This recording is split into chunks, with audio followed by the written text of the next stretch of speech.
Breaking news చూస్తున్నాం. తెలంగాణలో సంచలనం రేపిన గులాబీబాస్ కూతురు ఎమ్మెల్సీ కవిత లెటర్ సంచలనం రేపుతుంది. ఈ లేఖపై నిన్న స్పందించిన వర్కింగ్ ప్రెసిడెంట్ కేటీఆర్ కవితను తిట్టకుండానే చురకలు అంటించారు. లెటర్ రాయడం కరెక్ట్ అంటూనే లేఖలు తప్పుబట్టారు.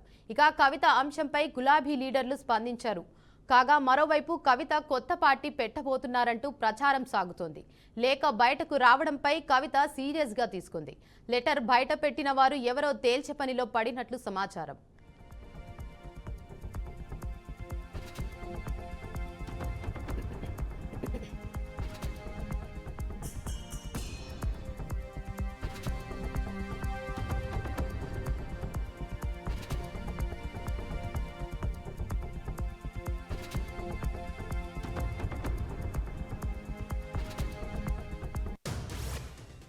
తెలంగాణలో సంచలనం రేపిన గులాబీబాస్ కూతురు ఎమ్మెల్సీ కవిత లెటర్ సంచలనం రేపుతుంది. ఈ లేఖపై నిన్న స్పందించిన వర్కింగ్ ప్రెసిడెంట్ కేటీఆర్ కవితను తిట్టకుండానే చురకలు అంటించారు. లెటర్ రాయడం కరెక్ట్ అంటూనే లేఖను తప్పుబట్టారు. ఇక కవిత అంశంపై గులాబీ లీడర్లు స్పందించారు. కాగా మరోవైపు కవిత కొత్త పార్టీ పెట్టబోతున్నారంటూ ప్రచారం సాగుతోంది. లేఖ బయటకు రావడంపై కవిత సీరియస్ గా తీసుకుంది. లెటర్ బయట పెట్టిన వారు ఎవరో తేల్చే పనిలో పడినట్లు సమాచారం.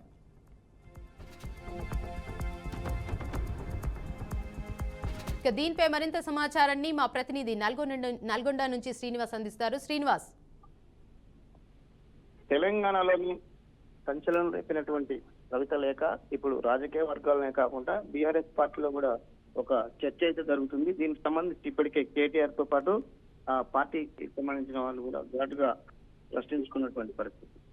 ఏది ఏమైనప్పటికీ కవిత 15 మంది ఎమ్మెల్యేలతో ఒక పార్టీ పెడుతుంది. దీనికి సంబంధించిన ఊహరచన కూడా చేసుకున్నట్టు కూడా చెప్తున్నారు. కానీ దీనికి సంబంధించి ఇప్పటికే వివిధ హోదాలో పనిచేస్తున్నటువంటి టీఆర్ఎస్ పార్టీ నాయకులు కానీ సంబంధించినటువంటి సీనియర్ క్యాడర్ కూడా ఒకసారిగాను కవితపై ఒక ఇబ్బందికరమైనటువంటి సమాచారంతో ఉన్నట్లు కూడా తెలుస్తున్నటువంటి పరిస్థితి.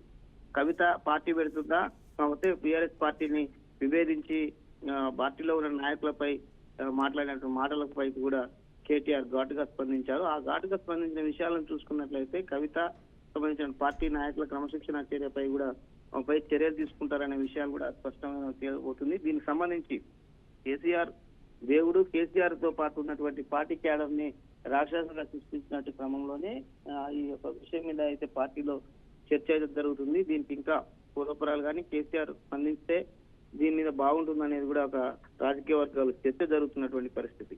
కవిత గత కొన్ని రోజులుగా సభ్యతగా ఉండి ఒక్కసారిగానే సొంత పార్టీల్లోని ఒక వర్గ చీలిక తేవడం ఇది ఎంతవరకు సమంజసమని కూడా వివిధ రాజకీయ పార్టీలోనే తెలంగాణ ప్రజలలో కూడా ఒక చర్చ అయితే జరుగుతున్నటువంటి పరిస్థితి. సొంత ప్రయోజనాల కొరకు పార్టీ పెడుతుందా, తెలంగాణ ప్రయోజనాలను పక్కన పెట్టి సొంత ప్రయోజనాలు కవిత ఎంతవరకు కొనసాగుతుంది అనేది కూడా చర్చ అయితే జరుగుతున్నటువంటి పరిస్థితి.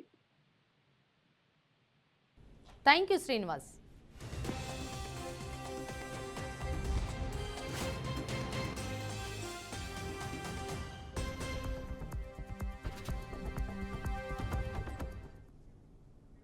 ప్రసిద్ధి పుణ్యక్షేత్రమైన యాదాద్రి శ్రీ లక్ష్మీ నరసింహస్వామివారి సన్నిధిలో వేసవి సెలవులు రావడంతో భక్తుల రద్దీ పెరిగింది. ఉదయాన్నే స్వామివారి దర్శనానికి రాష్ట్రంలోని వివిధ ప్రాంతాల నుంచి భక్తులు అధిక సంఖ్యలో తరలివచ్చారు. ఆలయానికి భక్తుల రద్దీ పెరగడంతో స్వామివారి ధర్మ దర్శనానికి 2 గంటల సమయం, ప్రత్యేక ప్రవేశ దర్శనానికి గంట సమయం పడుతోంది. దర్శన క్యూ లైన్లు ఆలయ 3 వీధుల్లో, కళ్యాణకట్ట, పుష్కరిణి, కొండపై, బస్టాండ్, వ్రతమండపం, ఘాట్ రోడ్డు వెంట భక్తులతో కిటకిటలాడుతున్నాయి. ఆలయంలో స్వామివారి నిత్య కళ్యాణం పర్వంలో సువర్ణ పుష్పార్చన, వేద ఆశీర్వచన భక్తులు పాల్గొని మొక్కులు చెల్లించుకుంటున్నారు.